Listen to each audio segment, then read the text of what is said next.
Hello everyone, this will be the first update for Dr. Diabolical's Cliffhanger.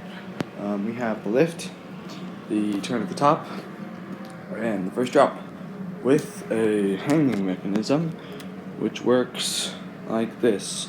A car hits it, which then triggers this thing to fall back. So it hits it, or maybe not. It's a little bit unreliable right now, we'll figure that out later. And then it'll drop down. Yeah, let's go to a test.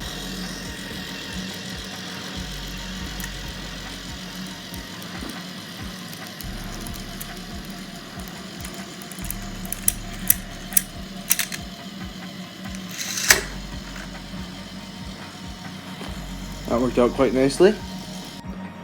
Okay, that was awesome. There's some little details I added.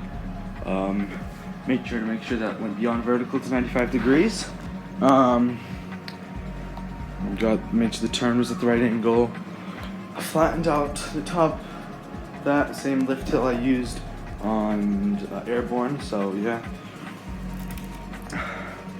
Anyway, subscribe for more Dr. Diabolical Cliffhanger updates, and we'll see you in the next video.